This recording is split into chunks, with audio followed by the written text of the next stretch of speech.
विंध्यापुर नामक एक सुंदर गांव था।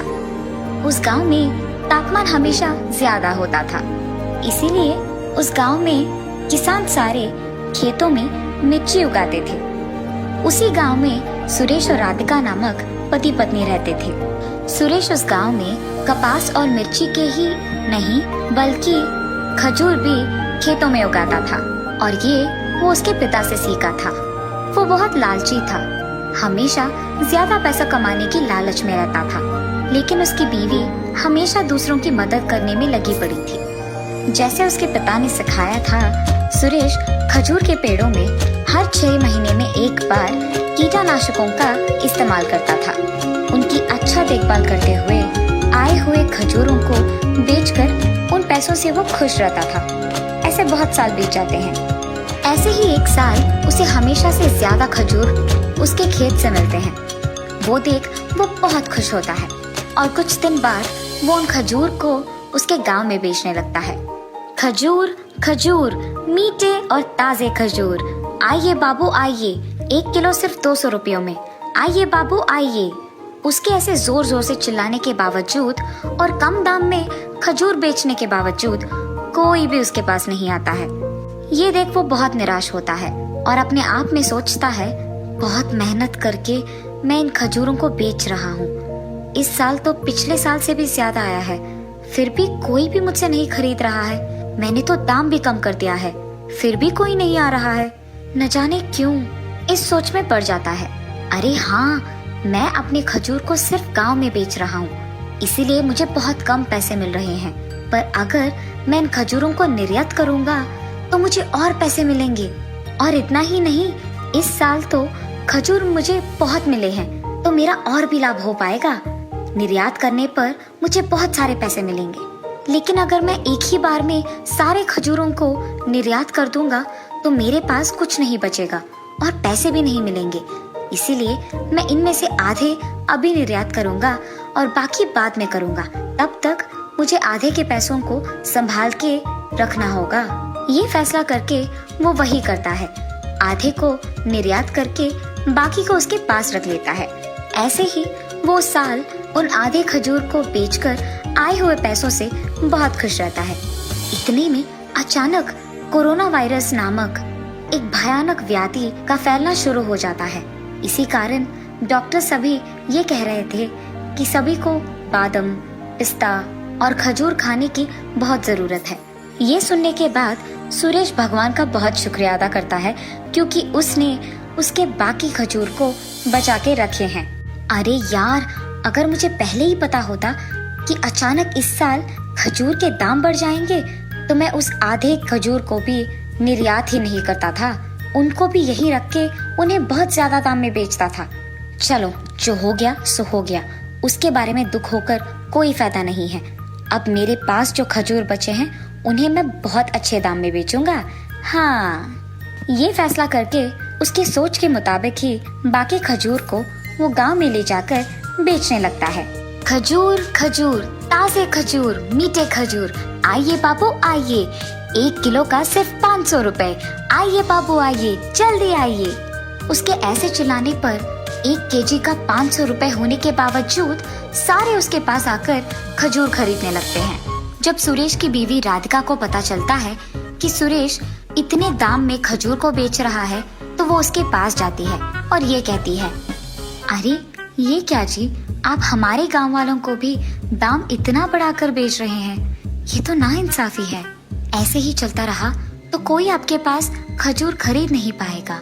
आप ही को सोचकर इसका दाम कम करना होगा ना।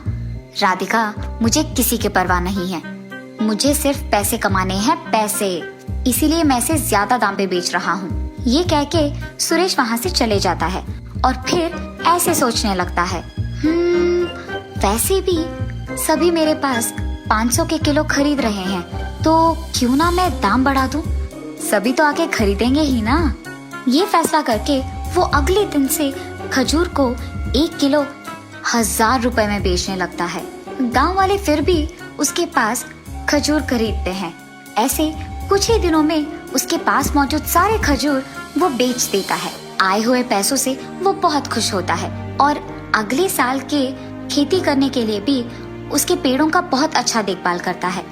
ऐसे बहुत दिन बीत जाते हैं, लेकिन अगले साल उसके खेत में खजूर को ना उगते देख वो चौंक जाता है। अरे ये क्या, इस साल तो खजूर आए ही नहीं। क्या मैंने कुछ गलती किया है? शायद मैंने ही अपने पेड़ों का ठीक देखभाल नहीं किया होगा। इस बार मैं ठीक से कीटनाशकों का इस्तेमाल करूंगा और अगले साल मुझे खजूर मिलेंगे। ये फैसला करके वो उसके सोच के मुताबिक ही उसके पेड़ों का बहुत अच्छा ख्याल रखता है। लेकिन अगले साल भी उसके खेत में खजूर नहीं उगते हैं और ये देख वो बहुत निराश होता है। हाय भगवान, इस साल भी खजूर नहीं आए। मेरे पास तो खजूर के पेड़ खरीदने के भी पैसे नहीं हैं। मेरे सारे पैसे खर्च हो गए हैं। अब मैं क्या करूँगा? उस दिन से वो इतना निराश हो जाता है कि उसे पता ही नहीं चलता है कि वो क्या करे। इसी दुख में वो उसके घर पे ही रहता है और इसी बात के बारे में सोच सोच कर वो बीमार हो जाता है। उसके पति को अस्पताल में जांच करवाने के लिए भी पैसे ना होने के कारण उसकी बीवी राधिका बहुत दुखी होती है। कुछ भी करके मुझे अपने पति का इलाज करवाना होगा और उनका जांच करवाना होगा, मगर मेरे पास कोई भी पैसे नहीं है। मुझे कुछ भी करके पैसे कमाना होगा, लेकिन मैं कौन सा काम करूंगी? मुझे तो सिर्फ मेरे पति के खजूर के पेड़ के बारे में पता है, लेकिन वो पेड़ भी अभी खजूर नहीं दे रहे हैं। ऐसे ही वो सोचते सोचते उसके खेत में खजूर के पेड़ों के बीच चलती रहती है। कुछ देर बाद पैर दुखने के कारण वो एक पेड़ के नीचे बैठ जाती है। मुझे याद है कि ससुर जी ने किसी से कहा है कि खजूर के पेड़ सिर्फ 50 या 60 साल के लिए खजूर देते हैं। शायद इन पेड़ों के उन साल हो गए होंगे, इसीलिए कुछ भी करने के कारण वो खजूर नहीं दे पा रहे हैं। लेकिन अब नए पेड़ खरीदने के पैसे भी मेरे पास नहीं हैं और दूसरी तरफ मेरे पति का बीमारी बढ़ रही है। मैं क्या करूं? हे भगवान, कोई तो रास्ता दिखा दो। जिस पेड़ के नीचे वो बैठी थी, उसी पेड़ के ऊपर मधुमक्खियों का एक झुंड था। उसमें से एक मधुमक्खी जादुई थी। वो राधिका की बातें सुनकर बहुत दुखी होती है और वो अपने आप में सोचती है, मैं और मेरा झुंड कई सालों से इन्हीं के खेत के खजूर के पेड़ पे खाते हुए बहुत खुश थे और वो सब इसके पति के कारण ही था। अब जब इसका पति बीमार हो गया है, हमें उसकी मदद करनी होगी। ये फैसला करके वो मधुमक्खी राधिका के पास जाकर उसे पुकारती है, राधिका, राधिका। हाँ, कौन बुला रहा है मुझे? राधिका, मैंने तुम्हें बुलाया। राधिका को फिर भी वो मधुमक्खी ना दिखने के कारण वो जादुई मधुमक्खी एक औरत के रूप में बदलकर उसके सामने प्रकट होती है। कौन हो तुम? मेरे सामने ऐसे अचानक कैसे प्रकट हुई? मैं एक जादुई मधुमक्खी हूँ।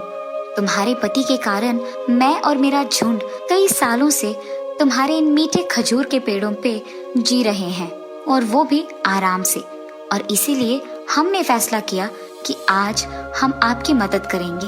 ये कहकर वो मधुमक्खी राधिका को एक पेड़ देती है, खजूर का पेड़। मुझे पता है कि तुम्हारे पति बीमार पड़े हैं और तुम्हारे पास खजूर के पेड़ खरीदने के भी पैसे नहीं हैं, इसलिए मैंने ये तुम्हारे लिए किया है। ये कह के वो औरत राधिका की आंखों के सामने एक जादुई मधुमक्खी का रूप लेकर वहां से गायब हो जाती है। उस मधुमक्खी के गायब हो जाने के तुरंत बाद राधिका उसके दिए हुए पेड़ को उनके खेत में लगाती है और उस पेड़ को पानी देकर वहां से खुशी खुशी चले जाती है। अगले दिन जब वो उस पेड़ को पानी देने के लिए खेत जाती है तो वहां एक बड़े पेड़ को देख वो चौंक जाती है, और इतना ही नहीं, उस पेड़ के सोने के खजूर भी उगते हैं। ये देख वो आश्चर्यचकित हो जाती है।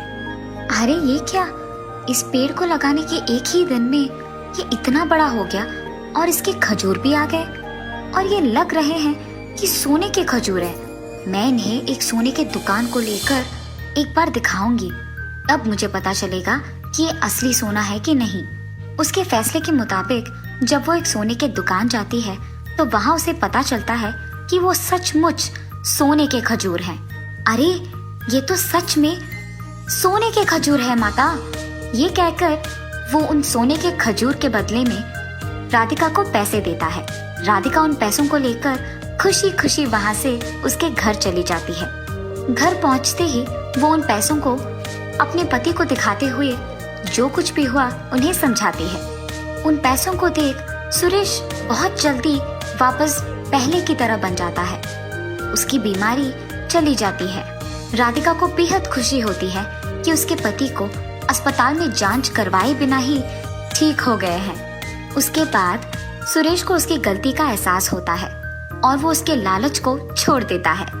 आए हुए पैसों से वो और भी खजूर के पेड़ खरीदकर उन्हें उसके खेत में हमेशा की तरह उगाता है। इस बार उसके खेत में आए हुए खजूर को वो अपने गांव वालों को कम दाम में देने लगता है, जैसे उसकी बीवी कहती है, और बाकी के खजूर को वो विदेश को निर्यात भी करता है। और उस सोने के खजूर के पेड़ से आए हुए सोने के खजूर को वो सोने की दुकान में बेचकर उन पैसों को भी अच्छा इस्तेमाल करता था, दूसरों की सहायता करते हुए, और एक बड़े घर खरीदकर सुरेश और राधिका खुशी से जीते हैं। एक लंबे समय पहले कानापुर नामक एक गांव में एक संयुक्त परिवार रहता था। नितिन नामक लड़का उस परिवार के बच्चों में से सबसे बड़ा था। उस कारण परिवार के लोग ये मानते थे कि जो भी नितिन करता था बाकी बच्चे भी वही रास्ता पकड़ेंगे। इसीलिए नितिन को ऊंची और अच्छी शिक्षा पढ़ाया गया था। नौकरी की उम्र में आए नितिन नौकरी की प्रयत्न करते हुए बाकी समय में अपने दोस्तों के साथ समय बिताता था। नितिन और उसके दोस्त बचपन से साथ रहने के कारण एक दूसरे से बहुत करीब थे। जब भी नितिन को समय मिलता था, अकेले रहते हुए उसके दोस्त राकेश के घर जाके सभी साथ में समय बिताते थे। इतना ही नहीं, नितिन को खाना पकाना बहुत अच्छा लगता था और नितिन के दोस्तों को उसके हाथ का खाना बहुत ही अच्छा लगता था। सभी मांसाहारी होने के कारण हर बार नितिन कोई नया प्रकार का चिकन बिरयानी बनाता था। नितिन का विशेषता ये था कि वो पकवान खुद की विधि से बनाने के बावजूद भी बहुत स्वादिष्ट रहता था। अरे नितिन, अगर तुम प्रयत्न करोगे ना तो पक्का बावर्ची बन जाओगे यार। मुझे भी प्रयत्न करने का मन है यार, मगर क्या? मेरे पिताजी बिल्कुल नहीं मानेंगे यार। अब प्रयत्न करके क्या फायदा? एक बार बात करिएगा तो ही पता चलेगा ना। मौका ही नहीं है यार, रहने दे।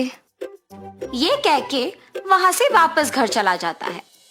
जब रविवार के एक दिन नितिन का पूरा परिवार साथ में समय बिता रहे थे, एक तरफ घर की औरतें सारे रसोई घर में खाना बनाने के लिए तैयारी करते हुए सब्जियां काट रहे थे। अब नितिन वहां जाता है। माँ, चाची, मौसी, क्या बना रहे हो आज? चिकन बिरयानी बना रहे हैं बेटा। 18 लोगों के लिए बनाना है तो समय लगेगा। तुम जाओ, खाना लगा के बुलाएंगे, ठीक है? आज मैं चिकन बिरयानी बनाऊंगा। हटिए सब। क्या तुम बनाओगे? हाँ, 5 प्रकार के चिकन बिरयानी, ठीक 18 लोगों के लिए काफी। ऐसे चिकन को मसाला लगाता है। दूसरी तरफ कढ़ाई लेके उसमें चावल पकाता है। एक मटके में चिकन करी पकाते हुए दूसरी तरफ प्याज, लहसुन और मिर्ची तैयार रखता है। नितिन के खाना पकाने का तरीका देख के वहाँ मौजूद उसकी माँ, चाची और मौसी चौंक जाते हैं। बताए हुए समय में 5 प्रकार के बिरयानी तैयार करके सबको खाना के लिए बुलाता है। खाने का सुगंध घर में मौजूद सभी को आकर्षित करता है। खाने के लिए आए नितिन के पिताजी और बाकी सदस्य यकीन नहीं कर पाते हैं कि नितिन ने ही खुद इतने प्रकार के व्यंजन बनाया। अरे नितिन, क्या तुमने ये सब किया है? जी पिताजी, मटका चिकन बिरयानी, चिकन दम बिरयानी, तले हुए चिकन का बिरयानी, नारियल के दूध का चिकन बिरयानी और चिकन खीमा बिरयानी मैंने ही बनाया है। सूखने से पहले ही खाएंगे। आइए पिताजी। ऐसे सभी मिलके खाना शुरू करते हैं। खाना शुरू किए हुए लोग खत्म होने तक एक भी बात किए बिना खाते ही रहते हैं। खाना खत्म होते वक्त नितिन के दोनों दोस्त राकेश और उज्जवल उसके घर पहुंचते हैं।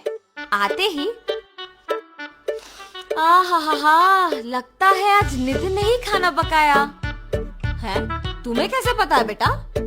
विधि के सारे प्रयोग राकेश के ही घर पे तो करता है ना अंकल। उसके हाथों में जादू है अंकल, जो भी पकाता है बस स्वादिष्ट रहता है, मुख्य रूप से चिकन बिरयानी। नितिन के हाथ का खाना स्वाद करके और उसके दोस्तों से उसकी प्रशंसा सुन के उसके पिताजी उसकी प्रतिभा पहचान के सोच में पड़ जाते हैं। परिवार के सारे सदस्य नितिन की पाक कला के प्रशंसक बन जाना उन्हें बहुत खुश कर देता है और नितिन को बुला के बात करने का फैसला करते हैं। बेटा नितिन, इधर आओ। तुम्हारे बनाए हुए सारे बिरयानी बहुत ही स्वादिष्ट है। खुद की विधि से बना के भी इतना अच्छा बना पाए हो।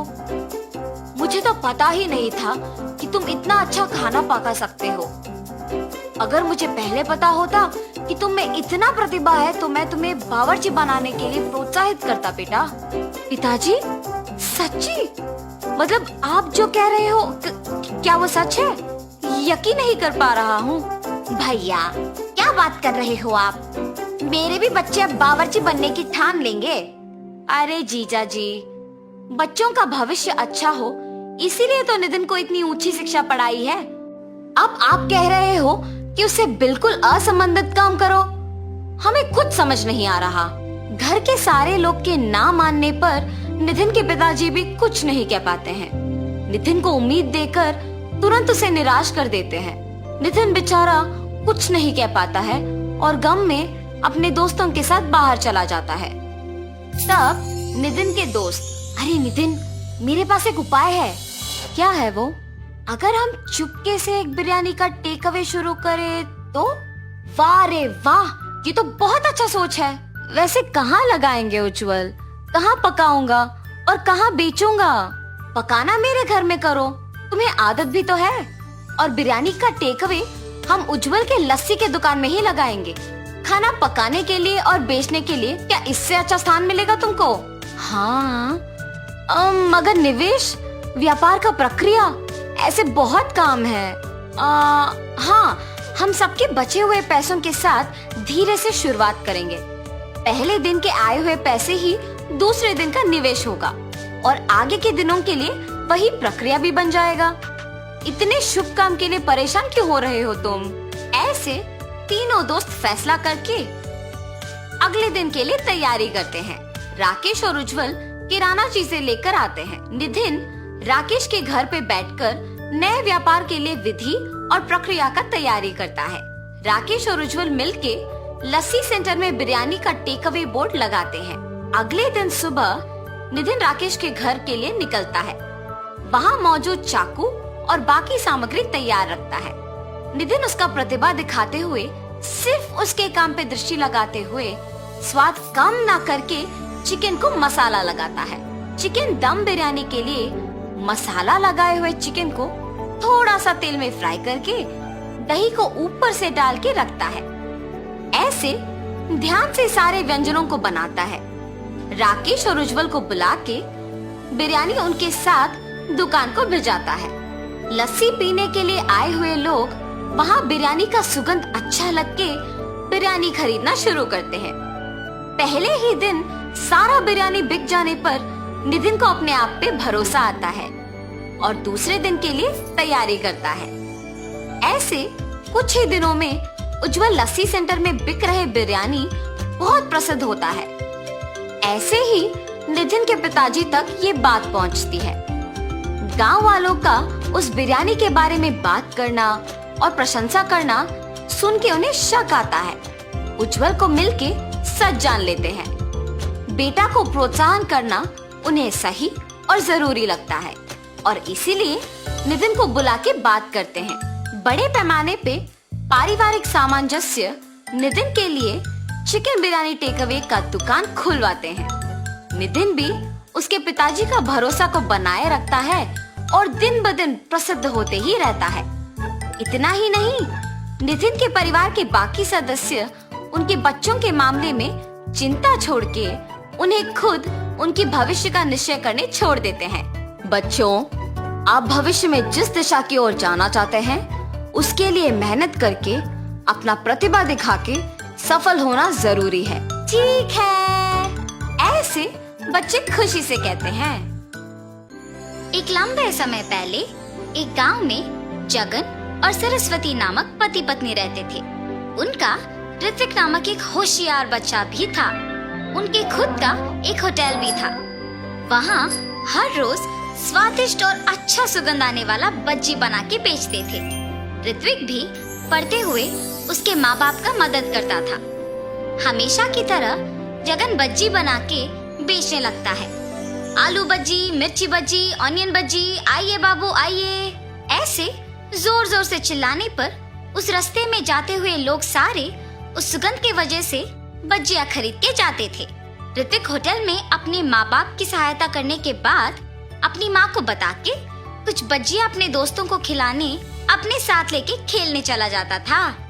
ऐसे उस दिन ऋत्विक हर रोज की तरह उसका काम खत्म करके होटल में से कुछ बज्जियां लेके अपनी माँ को बोल के निकल पड़ा।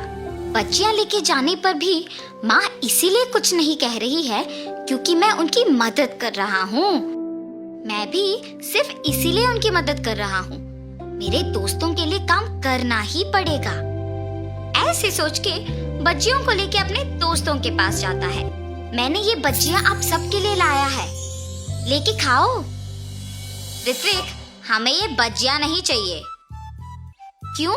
बज्जियां क्यों नहीं चाहिए? तुम हर रोज बज्जियां के सिवा कुछ नहीं लाते हो। रोज रोज ये खा के अब हम पक गए।